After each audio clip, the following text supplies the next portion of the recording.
এই পার্কের নাম হচ্ছে ওন্ডার পার্ক। এই পার্কে কীভাবে আসবেন? এটা ঢাকা সিলেট মহাসড়কের পাশেই অবস্থিত। কোন জায়গাটায়? জায়গাটার নাম হচ্ছে মরজাল। মূলত হচ্ছে ঢাকা থেকে যদি রওনা দিই আমরা, তাহলে প্রথমে নরসিংদী শহর পার করার পর ইটাখোলা, দেন ইটাখোলা থেকে মরজাল। সো এই মরজাল নামক জায়গাটাতে বাস থেকে নেমে আপনি মাত্র 30 টাকা বা 40 টাকা রিক্সা ভাড়া দিয়ে চলে আসতে পারেন হচ্ছে ওন্ডার পার্কে। সো এই ওন্ডার পার্ক হচ্ছে নরসিংদী জেলার শিবপুর উপজেলার একটা ইউনিয়নে অবস্থিত। সো এই ওন্ডার পার্কটার সবচেয়ে ইউনিক যে ব্যাপারটা আমার কাছে মনে হয়েছে, মানে এরকম একটা গ্রামের ভিতরে বা একটা গ্রাম্য পরিবেশের ভিতরে এইভাবে চমৎকারভাবে প্রকৃতিটাকে ওনারা তুলে ধরার ট্রাই করছেন। আমার কাছে মনে হয়েছে যথেষ্ট সুন্দরভাবে পরিপাটি করে রাখছেন এবং পরিষ্কার পরিচ্ছন্ন। এবং এই ওন্ডার পার্কের আরেকটা যেটা ইউনিক পার্ট আমার কাছে মনে হয়েছে, মোটামুটি বসার ভালো জায়গা আছে।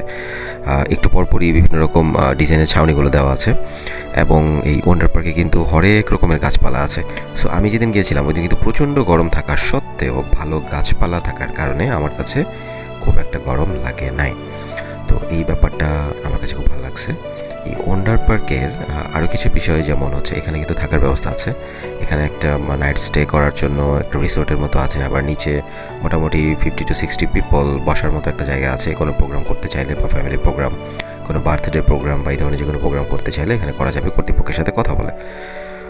একটা সবুজ সবুজ একটা গ্রিন গ্রিন একটা ভাইব দিচ্ছিল, একটা বাতাস, একটু পরপর মৃদু মৃদু বাতাস আসতেছিল। সো মোটামুটি ফ্যামিলি নিয়ে, বাচ্চা কাচ্চা নিয়ে বা প্রিয় মানুষ নিয়ে ঘোরার মতো ভালো একটা জায়গা মোটামুটি বলা যায়। ভালোই। পার্কের ঠিক মাঝখানটাই বলা যায় একটা লেকের মতো আছে। এই লেকটার মধ্যে আবার ছোটো ছোটো পানসি আছে, এগুলো বিকাল টাইমে চাইলে নেওয়া যায় পানসিগুলো।